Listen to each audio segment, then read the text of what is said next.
আমরা মাগরিবের নামাজের পরে ঢাকা থেকে যখন বের হই তখনও বৃষ্টি, কল্পনাই করা যায় না যে এখানে প্রোগ্রাম হবে, অথচ আল্লাহ পাকের কি কুদরত যেখানে মাগরিবের আগ মুহূর্ত থেকেই বৃষ্টি বন্ধ। এজন্য আমি সবসময় একটা কথা বলি যে বান্দা চাইলে কিছুই হয় না, আল্লাহ চাইলে সব হয়। কি আল্লাহ চাইলে হয়, বান্দা চাইলে হয় না। হ্যাঁ, বান্দা চাইলেও হয় যদি বান্দার চাওয়াটা আল্লাহর মর্জি মতো হয়ে যায়।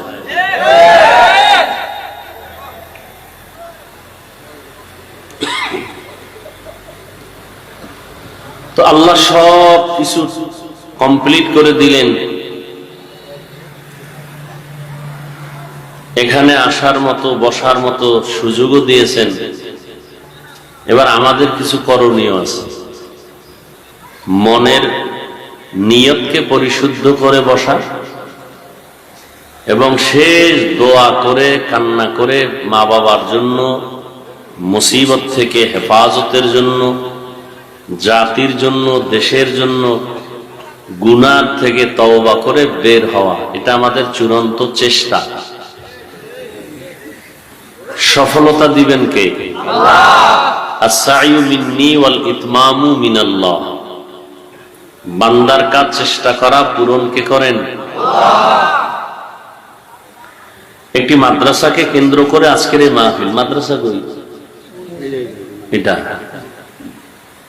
দেখেন, আজকে মাদ্রাসা আছে তো ইলম আছে, কোরআন আছে, হাদিস আছে, বয়ান চলতেছে, আমরা উলামায়ে কেরাম আসতেছি।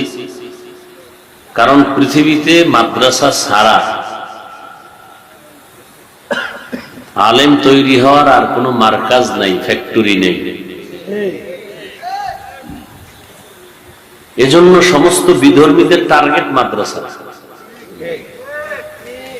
200 বছর শোষণ করেছে ব্রিটিশ। জুলুমের নাম শোষণ। জুলুমের নাম কি? আর ইনসাফের নাম শাসন। ব্রিটিশ কি করেছিল? জুলুম করেছিল। কত বছর? আপনি চিন্তা করতে পারেন? আধা মিনিট লাগে না 200 বছর বলতে, পার হইতে কত সময় লাগছে? ভারতের হাজার হাজার হাজার মাদ্রাসা সরকারের টাকায় চলত, ব্রিটিশটা বন্ধ করে দিছে। হাজারো হাজারো হাজারো আলেমকে ফাঁসি দিয়া এরকম রাস্তার পাশে গাছে লাশ ঝুলায় রাখছে।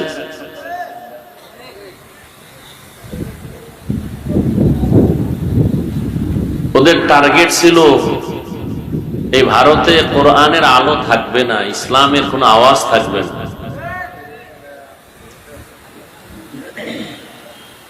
আল্লাহ কি চাইছেন? যেখানে তোরা কোরআনের আলো রাখবি না, আমি সারা দুনিয়ার কোরআনের আলোর গোডাউন বা ফ্যাক্টরি বা পাওয়ার হাউস ভারতে বানাবো। সারা দুনিয়াতে কওমি মাদ্রাসার যত খেদমত আছে সবকিছুর মূল গোডাউন, মূল পাওয়ার হাউস দেওবন্দ। দেওবন্দ এমন একটা পাওয়ার হাউস,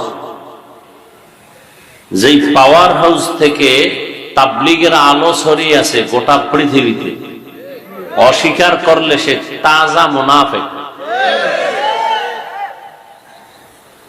দেওবন্দের সেই পাওয়ার হাউস থেকে গোটা দুনিয়াতে ছড়িয়ে ছিটিয়ে আছে দ্বীনের দাওয়াতের আরেক মিশন, তাজকিয়ায়ে নফস। পীর আউলিয়াদের এই খেদমত ভণ্ডামি নয়, আহলে হকের লাইন। ভণ্ডামিও আছে না নাই? আপনারা কথাগুলো বুঝেন। কথা বুঝতে হলে ঠান্ডা মাথায় কথা শুনতে হয়। এই জন্য শুরুতেই বলছি, আল্লাহ নিয়ে আসছেন, আবহাওয়া অনুকূলে করছেন, সব ঠিক, এবার আমাদের নিয়তকে সহি করেন, পরিশুদ্ধ করেন যে আল্লাহ তোমার মহব্বতে আসছি, তোমার পরিচয় নিয়ে তওবা করে গুনাহমুক্ত হয়ে যেতে চাই। কথা শুনেন, বুঝেন, তালে তালে বহুত নাচতে নাচতে পর্যন্ত আসছেন, একটু বুঝার চেষ্টা করেন।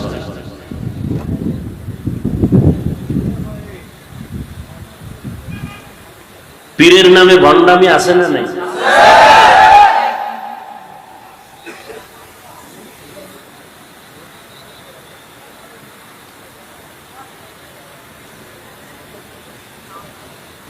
আল্লাহ ছাড়া ভিন্ন কাউকে সিজদা দেওয়া হারাম, কথা ঠিক না? এখন যদি কেউ সিজদা নেয়, এটার নাম শিরিক। সিজদা দেওয়া বা নেওয়া এর নাম কি? শিরিক। আল্লাহ কোরআন শরীফে বলেন সব গুনাহ আমি চাইলেই ক্ষমা দিব, কিন্তু শিরকের গুনাহ আমি সহসা ক্ষমা দিব না। আল্লাহ শিরিক মুক্ত ঈমান আমাদেরকে দান করুন। বর্তমান আরবি মাস রবিউল আউয়াল।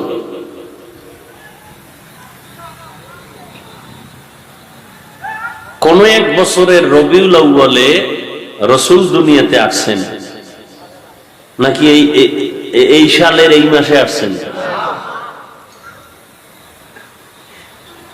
আবার কোন এক বছরের কোন এক রবিউল আউয়ালে রাসূল দুনিয়া থেকে বিদায় নিছেন। এ নিয়ে অনেক মতানৈক্য আছে ঐতিহাসিকদের মাঝে। আমরা মূল জিনিসটা এখান থেকে বের করে নিব, নবী কবে আসছেন, কবে গেছেন, এ নিয়ে আমাদের একটা শুধু শুধু পেরেশানি হয়ে লাভ নাই। মূল জিনিসটা নিব, নবী কেন আসছেন, আমাদের করণীয় কি আছে নবীজির থেকে, এগুলো আমরা গ্রহণ করব, কি বর্জনীয় আছে এগুলো বর্জন করব, এটা আমাদের কাজ। নবী আসছেন এটাই সঠিক। যদি সে রবিউল আউয়ালে আসেন, অন্য মাসে আসেন, 12 তারিখ আসেন, না 8 তারিখ আসছেন, না 11 তারিখ আসছেন, না রমাজানে আসছেন, বিভিন্ন মতানৈক্য আছে। নবী আসছেন এটা সঠিক, সঠিক না? আবার 63 বছর পরে নবী বিদায় হয়ে গেছেন, এটাও কি সঠিক? নবী আসলেন কেন, 63 বছর পরে চলে গেলেন কেন? এই আলোচনার মূল কথা এটাই। নবী আসছেন কেমন নবী? সে শ্রেষ্ঠ নবী। কেমন শ্রেষ্ঠ নবী? যার কোনো তুলনা, যার কোনো গুনাহ নাই, যিনি দোজাহানের সরদার, যিনি রহমাতুল লিল, যিনি শাফিউল মুজনিবিন, ইমামুল মুরসালিন। এই কোকম খুব খেয়াল করেন, আমি চিল্লাইতে নিষেধ করছি, কথা বুঝেন, খেয়াল করেন, কিছু কথা নেন। চিল্লা চিল্লি করেন, চিল্লা চিল্লি করছেন না রাস্তায় ছাত্র জনতার আন্দোলনের দিন, কথা বলেন। এখন ঠান্ডা মাথা, এখন চিল্লান কেন? আরো কেউ ফিডাইবে।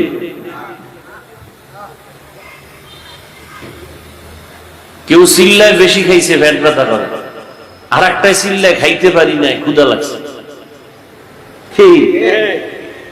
বুঝেননি? কি বুঝেন? কেউ চিল্লায় বেশি খাইছে, খাইতো 5 বছরের জায়গায় 15, কথা বলেন। এটা খুব জোরে ঠিক কইছেন না? আর একদল যে 17 বছর না খায় রয়েছে, এরাও কিন্তু চিল্লায়, কথা বলেন। বুঝেন, কিছু বুঝেন, ভালো করে বুঝেন, কিছু কথা অন্তরে নেন। কোরআন হাদিসের বয়ান করব, সুদখোর কয় হুজুর এমনি বয়ান করেন, ঘুষখোর কয় এমনি বয়ান করেন। আমি যে বারবার কই চিল্লায়েন না, আমার কথাটার কোনো মূল্য আছে আপনাদের কাছে? এটা তো ভদ্রতা না, এটা আদব না। আদব মায়ের গর্ভ থেকে শিখে আসে না, শিখতে হয়। আমি তো আপনাদেরকে জ্ঞানী মনে করতেছি, চিল্লান কেন? আমি তো আপনাদেরকে শিক্ষিত মনে করতেছি এবং আমার মহব্বতের আপন মনে করতেছি। বন্ধুর সাথে বন্ধু কথা বললে কি জোরে জোরে বলে? মহব্বতের কথা কি জোরে হয় না আস্তে হয়? চিল্লান কেন?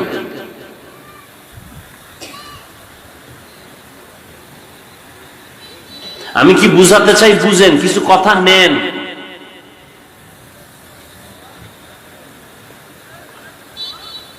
ডাউলের পানি আটার রুটি খেয়ে আলেম হইছি, কষ্ট করছি, কোরআন হাদিস পড়লাম, বয়ান করব সুদখোরের পরামর্শে, ঘুষখোরের পরামর্শে,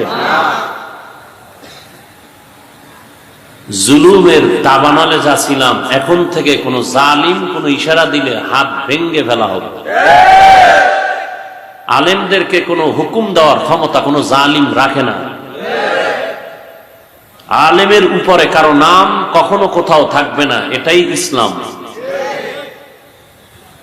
শিয়ালের হাতে মুরগি দিলে যা হবে, ভুল কতবার করবেন?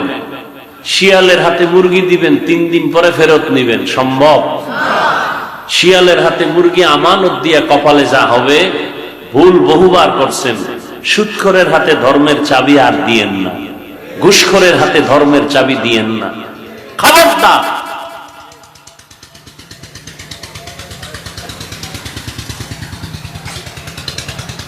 আল্লাহ সব ভাইকে বুঝার, আমল করার তৌফিক দান করেন।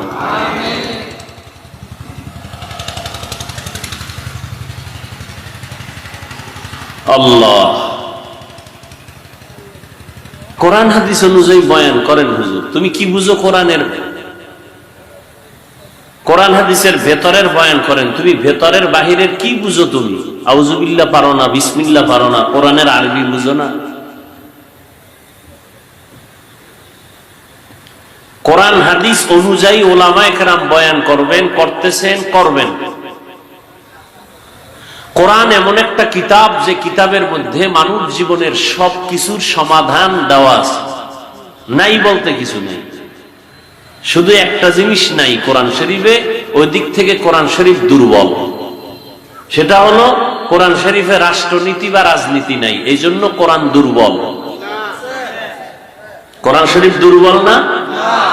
কি সবাই কি বলেন? সবল। রাষ্ট্রের বিষয়ে কোন সমাধান কোরআনে আছে? নবীজি রাজনীতি করছেন, মদিনার রাষ্ট্র পরিচালনা করেন নাই? রাষ্ট্র পরিচালনা করার নাম রাজনীতি, কথা ঠিক না? আর রাষ্ট্রের জায়গায় বসে ইনসাফ করার নাম শাসন, রাষ্ট্রের চেয়ারে বসে জুলুম করার নাম শোষণ। শাসন করলে হয় শাসক, শোষণ করলে হয় শোষক।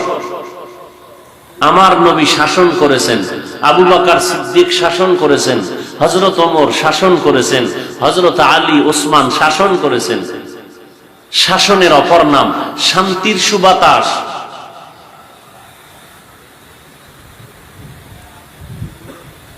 ইউসুফ নবী অর্থমন্ত্রী ছিলেন। কোন নবী? কোরআন শরীফে ঘটনা নাই? সুলাইমান নবী গোটা দুনিয়ার পরিচালনা করছেন, পুরো পৃথিবী। কোরআন শরীফে ঘটনা নাই? কেন বলেন রাজনীতি নাই? হ্যাঁ, আপনি যে জুলুম করেন, মানুষ জবাই করেন, এগুলো কোরআনে নাই। এই পচা পেটনীতি, দুর্নীতি ইসলামে নাই, কোরআনে নাই।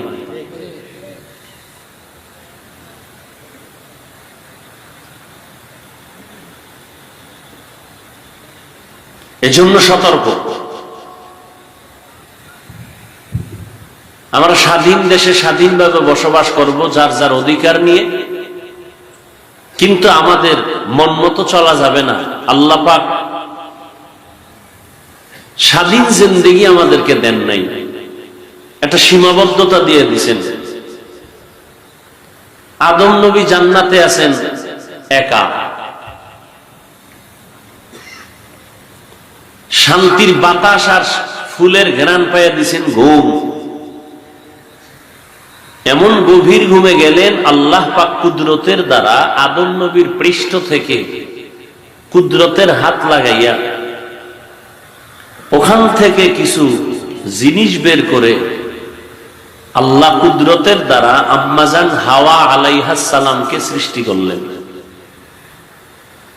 করে পৃথিবীর শ্রেষ্ঠ সুন্দরী রূপসী রমণী আমাদের মা জান্নাতি পোশাক দিয়া সাজাইয়া জান্নাতের কোন এক প্রান্তে বসায় রাখলেন। আদম নবী তো ঘুমায়। খুব খেয়াল করবেন, আদম নবী সজাগ হয়ে দেখে অচেনা এক সুন্দরী রূপসী বসে আছে। দর্শন শুরু, চোখের চাহনিকে দর্শন বলে। মহব্বতের আকর্ষণ বাড়তেছে, কাছে যেতে মনে চায়। আল্লাহ তো জানেন। আল্লাহ বলেন, আদম মনে চায় যেতে না, বৈধভাবে যাও, অবৈধ না। ডাইরেক্ট যাওয়া যাবে না, ঘুরাইয়া যাও। আমাদের গ্রামের কিছু পণ্ডিতেরা বলে না, আমরা ডাইরেক্ট খাই, হুজুরেরা ঘুরাইয়া খায়। কয় না? কয় না? আমার যুবকেরা ডাইরেক্ট খায়, পার্কে ঢুকছে লয়া দৌড়। আর আমরা হুজুরেরা মেয়ের বাবা ছেলের বাবা সব দায়িকা, এরপরে মাঝখানে বসাইয়া, এরপরে খুতবা কালেমা তওবা সবকিছু কইয়া এটারে ঘুরাইয়া এরপরে বৈধ করি। ডাইরেক্ট হারাম, ঘুরায় খাওয়া বৈধ। আল্লাহ ডাইরেক্ট যাওয়া যাবে না, ঘুরায় যেতে হবে। মাঝখানে ঘুরতে হবে। কির মধ্যে দিয়া ঘুরবো? কয় তোমার মোহর দিতে হবে। টাকা? কয় না, টাকা নেই। কি দিয়া দিতে হবে? আল্লাহ কয় আমার প্রিয় নবী রহমতের নবীর নামে 8 বার অথবা 11 বার দরুদ শরীফ পড়ো।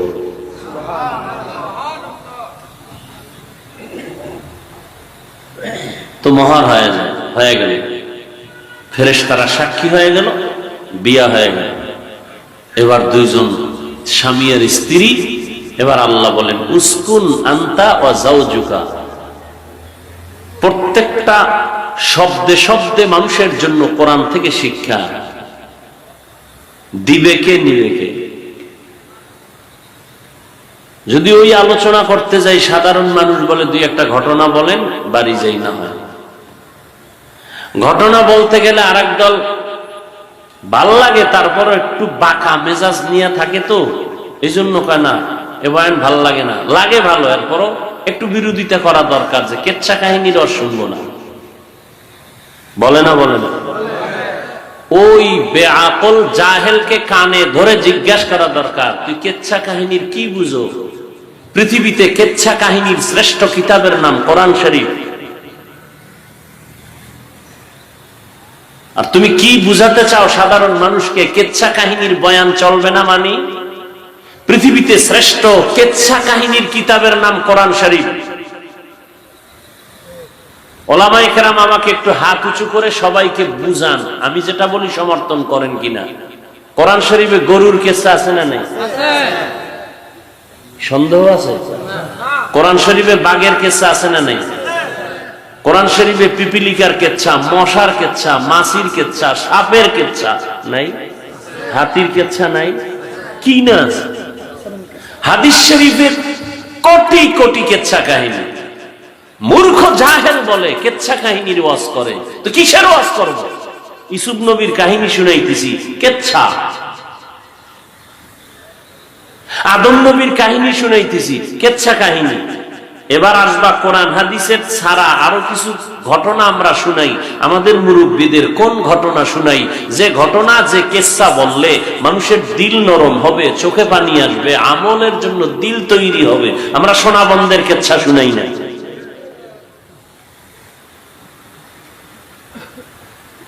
আমরা উজানির কারি ইব্রাহিম সাহেবের কেচ্ছা শুনাই, মানুষ আমলের দিকে আগায়। আমরা কাসেম নানতুবির কেচ্ছা শুনাই, আমরা কারি তৈয়ব রহমতুল্লাহ আলাইহির কেচ্ছা শুনাই, আনোয়ার শাহ কাশ্মীরির কেচ্ছা শুনাই। এগুলো কোরআন শরীফে না থাকলে কি হবে?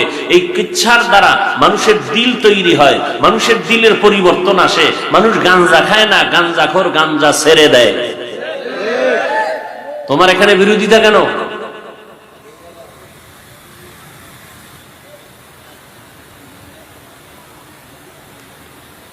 আল্লাহ বললেন, আনতা ওয়া যাওজুকাল জান্নাত, থাকো দুজন, তুমি আর তোমার স্ত্রী সহ জান্নাতে থাকো। আদম আর কে? হাওয়া। আর ওয়াকুলা মিনহা রাগাদান হাইসু শি'তুমা,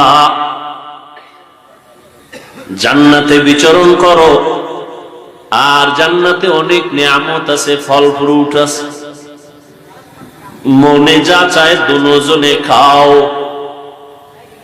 দেখেন, একটু খেয়াল করেন তো, থাকার বেলায় বললেন তুমি আর তোমার স্ত্রী থাকো, খানার বেলায় একথা বলেন নাই তুমি আর তোমার স্ত্রী খাও। থাকার বেলায় বললেন তুমি আর তোমার স্ত্রী জান্নাতে বসবাস করো, খানার বেলায় বললেন তোমরা দুজনে খাও, তুমি আর তোমার স্ত্রী খাও, এটা বলে নাই তোমরা দুজনে খাও। এখান থেকে একটা বিধান, পৃথিবীর উম্মতের জন্য একটা বিধান এখান থেকে আছে। কি? থাকার বেলায় স্বাধীনতা নাই, খানার বেলায় দুজন স্বাধীন, স্বামীর মনে যা চায় খাও, স্ত্রীর মনে যা চায় খাও, এখানে কেউ কারো পরাধীন না। কিন্তু থাকার বেলায় সব স্ত্রীগণ স্বামীর অধীন, স্বামী যেখানে থাকবে স্ত্রীও সেখানে থাকবা। যদি এখানে স্বাধীনতা দেওয়া হয় তখন গরিব স্বামী থাকবে খেরের ঘরে, স্ত্রী বলবে আমাকে বিল্ডিং করে দাও, স্বামী বলবে টাকা নাই, বলবে আমারে তালাক দিয়ে দাও। আল্লাহ ঝগড়া চান না, অশান্তি চান না, এজন্য আল্লাহ থাকার বেলায় সব নারীদের স্বামীর অধীন বানায় দিলেন, খানার বেলায় কোনো অধীন করেন নাই। কারণ রুচি সবার এক না, স্বামী মাঝে মাঝে ভর্তা দিয়ে খায় মজা পাবে, স্ত্রী ভর্তা দিয়ে খায় মজা পাবে না। স্বামী খাইতে মজা পায় মাছ, স্ত্রী বলে আমার সবজি যথেষ্ট। খানার বেলায় রুচি যেহেতু এক না, এখানে যদি স্ত্রীকে স্বামীর অধীন করে দেয় অশান্তি শুরু হবে। ইসলাম অশান্তি চায় না, আল্লাহ অশান্তি চায় না। শান্তির জন্য আদম আর হাওয়া দিয়া উম্মতের জন্য বিধান কায়েম করে দিলেন। দুজনে থাকো, মনে যা চায় খাও। কিন্তু খাইতে গিয়া জান্নাতের সব নেয়ামত হারাম না হালাল? হারাম। বলেন খারাপ না ভালো? অ্যাকশন না রিঅ্যাকশন? রিঅ্যাকশন। কোনটায় সাইড এফেক্ট নাই। যদি বলে কোনটা একটু ঝামেলা আছে জান্নাতে, তো জান্নাতের মান নষ্ট হয়ে যাবে। জান্নাত এমন একটা জিনিস যেখানে শান্তি আর শান্তি, উপকার আর উপকার, কোনো ক্ষতি নেই। এরপরও আল্লাহ কি কইলেন? ওয়ালা তাকরাবা হাদিহিশ শাজারাতা ফাতাকুনা মিনাজ জালিমিন। ওই একটা গাছকে ইশারা করে বললেন তুমি যেখানে যাও জান্নাতে, যা মনে চায় দুজনে খাও, ওই গাছের কিনারায়ও যাইবা না। ওই গাছে ধরবা, ফল খাইবা, ওটা পরে, কাছেও যাবা না। জান্নাতের সব গাছ ভালো, সব ফল ভালো, নিষেধ কেন? ওই গাছটা কি কাঁটাওয়ালা গাছ কয় না, ওই ফলটা কি বিষধর ফল কয় না, নিষেধ করলেন কেন? কয় আল্লাহ কয় আমি এখান থেকে একটা বিধান আওলাদে আদমের দিয়ে দিলাম কিয়ামত পর্যন্ত। ও বান্দা, তোমার চলাফেরার মধ্যে স্বাধীনতা নাই, একটু পরাধীনতার পর্দা লাগানো আছে। মন চাইলে যেখানে সেখানে যাইতে পারবা না। মনে চাই সিনেমায় যাইবা, ওখানে গেলে গুনাহ হবে, মনে চাইলেই যাওয়া যাবে না। খানা সামনে আছে, পেটের মধ্যে ক্ষুধা আছে, চাইলেই খাওয়া যাবে না। আগে দেখবি আল্লাহর আইনে হালাল না হারাম। আমি বিধান দিয়ে দিলাম, আমি আল্লাহ যা খাইতে অনুমতি দিছি তা হালাল, যেটা অনুমতি দেই নাই তা সব সময়ের জন্য হারাম। আল্লাহ সীমাবদ্ধতার মধ্যে দিয়ে দিলেন। রাস্তায় কুত্তা ঘোরে, কোনো দাম নাই। মালিকের শিকল গলায় লাগাইয়া যে কুত্তা খুঁটির গোড়ায় বান্ধা আছে, ওটার দাম আছে। ওটা মানুষ টাকা দিয়ে বিক্রি করে, টাকা দিয়ে কিনবে। কি ঠিক না? উড়ন্ত পাখি হাজার লাখ, কোনো দাম নাই। খাঁচায় আটকায় দিছেন একটা পাখি, এটার দাম আছে না নাই? রাস্তাঘাটে ঘুরো মানুষ, মনে চাইলে মদ পান করো, মনে চাইলে গাঞ্জা খাও, মনে চাইলে নামাজ পড়ো, মনে চাইলে পড়ো না, মনে চাইলে পর্দা করো, মনে চাইলে করো না, মনে চাইলে ঘুমাও, মন চাইলে ঘুমাও না। তোমার জিন্দেগির কোনো দাম নাই। যেই মানুষটা স্বাধীন চলে ও মানুষের দাম নাই, ও কুত্তার মতো আল্লাহর জাহান্নামে চলে যাবে, ও যেখানে সেখানে গাড়ির চাকার তলে পড়ে মরে যাবে। কিন্তু যেই মানুষটা আল্লাহর হুকুম অনুযায়ী টাইম মতো ঘুমায়, আবার উঠা নামাজ পড়ে, টাইম মতো খানা খায়, এই মানুষটার দাম দুনিয়াতেও আছে, আখিরাতেও আছে।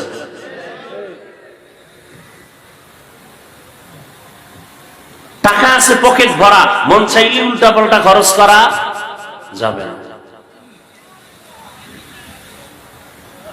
হ্যাঁ, তো যে কথাটা বলতেছিলাম, ওলামায়ে কেরাম এই উম্মতের আসল রাহবার, উম্মতের রাহবার একমাত্র ওলামায়ে কেরাম। যেই রাহবার ছিলেন আম্বিয়ায়ে কেরাম, নবীরা আসবেন না, নাই। কিয়ামত পর্যন্ত এই উম্মতের পথ প্রদর্শক একমাত্র উলামায়ে কেরাম।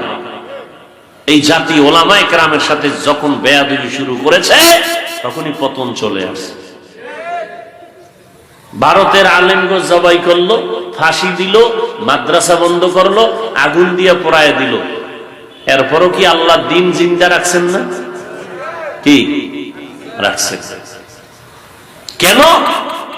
আল্লাহ চাইলে হবে, বান্দা চাইলে কিছুই হবে। আল্লাহ চাইছেন আজকের ওয়াজ এখানে হবে, হচ্ছে। আল্লাহ যদি চাইবেন না, হবে না, কারো করার কোনো সাধ্য নেই। আল্লাহ সুযোগ দিছেন, এটা নিয়ামত। আপনারা আসছেন, এটাও নিয়ামত। বসতে পেরেছেন, এটাও নিয়ামত। এবার তওবা করে মা বাবার জন্য একটু দোয়া করে বিদায় নেওয়ার চেষ্টা করবেন। ওই বান্দা বড় হতভাগা যে একটা বেহেশতের বাগানে আসিয়াও মা বাবার জন্য দোয়া করে যেতে পারলো না। হতভাগা, বদকিসমত তার। জীবনে একা একা কোনোদিন দোয়া করে নাই। আর এই বেহেশতের বাগানে একজনের দোয়া কবুল হলে সবারটা কবুল, এই বরকতি মজলিসে এসেও যে পারে না, এর থেকে বদকিসমত আর কার হয়? আল্লাহ সবাইকে শেষ দোয়া করে যাওয়ার তৌফিক দান করে।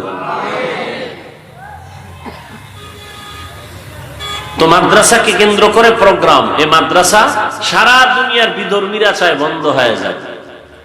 আল্লাহ কি চান? আপনারা কি চান? সেক্ষেত্রে আমাদের দোয়া করা উচিত না? কি দোয়া করা উচিত, সহযোগিতাও করা উচিত। অনেকের দান সৎকার কথা শুনলেই বাঁকা নজরে তাকায়। হুজুরেরা পরেরটা খায়, পরেরটা খায় না কে? আমাদেরকে মানুষ কলিজা দিয়ে মহব্বত করে দান করে না। আর আমগো যারা আঙ্গুল বাঁকা করে তাকায়, ওরা তো মানুষের বুকের উপরে পাও দিয়া, ছুরি দিয়ে এরপরে জুলুম করে খায়। ওরা ডাকাত, ওরা জালেম।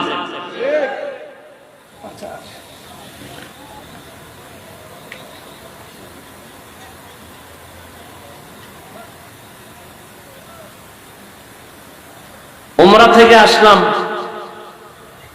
মাদ্রাসায় হুজুরদের নিয়ে বসলাম। হুজুরদের মাসের বেতন নাই। আমি বললাম, ব্যাংক অ্যাকাউন্টে আছে কিছু? নাই। আমি বললাম, আল্লাহর কাছে কাঁদতে থাকেন, আমার কান্না কইরেছি, এবার আপনাদেরটা কান্দেন, দেখেন আল্লাহ রাস্তা খোলেন।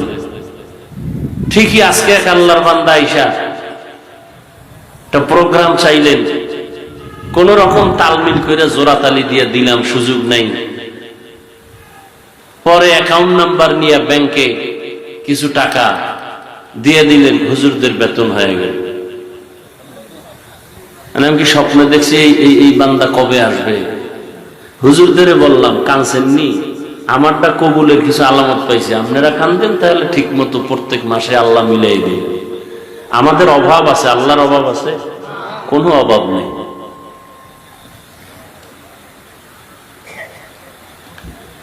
আল্লাহ দিতে চান, আমরা নিতে চাই না। কত বড় নিমক হারাম আমরা।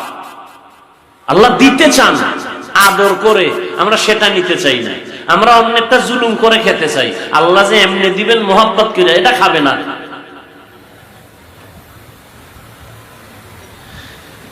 শ্বশুর শাশুড়ি জামাই মেয়ের হাতে কিছু হাদিয়া দিবেন, এটা ভাল লাগে না। জোর কইরা নিয়ে আসবেন, এটা ভাল লাগে। যৌতুকের নামে আনবেন, এটা মজা। রাতারাতি বড় লোক হবে, যেই গাছ তাড়াতাড়ি বড় হয় ওই গাছ তাড়াতাড়ি ভেঙ্গে যায়। রাতারাতি যেটি বড় লোক হয় ওটির ঘর বাড়ি সব জ্বালায় দেয়, ঠিক নি? ভালো করে ওয়াজ বুঝো, এবার অন্তরে ঢুকাও, নিজে জুলুম থেকে বাঁচার চেষ্টা করো। কারো উপরে জুলুম করিও না, কাউকে জুলুম করতে দিও না, নিজেও জুলুমের শিকার হইও না। খালি আওয়ামী লীগের দিকে আঙ্গুল ঘুরাইও না। 15 বছর আর 17 বছরের হিসাবের মাঝখানে যে তুমি জুলুম করতেছো মায়ের সাথে, ভাইয়ের সাথে, বোনের সাথে, কর্মচারীর সাথে, তোমার প্রতিবেশীর সাথে, এই বিচার কি হবে সেই চিন্তাও ফাঁকে ফাঁকে করো। ভাইয়ের উপরে জুলুম করনেওয়ালা ভাই নাই? বোনের উপরে জুলুম করে এরকম ভাই নাই? মা বাবার উপরে জুলুম করে এরকম সন্তান নাই? কর্মচারীর উপরে মালিক হইয়া জুলুম করে নাই? ওদিকে আঙ্গুলটা ঘুরান না কেন? জুলুমের বিচার হবে মরার আগে। রসুলের হাদিস, কথাটা লিখে রাখবেন, ভুলে গেলে লিখে রাখেন। জুলুমের বিচার মরার পরে না আগে?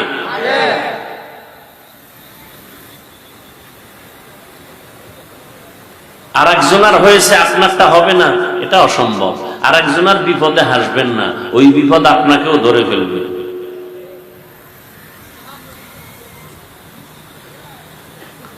আল্লাহ আমাদের জুলুম থেকে গোটা দেশকে, গোটা জাতিকে কুদরতের দ্বারা হেফাজত করেন।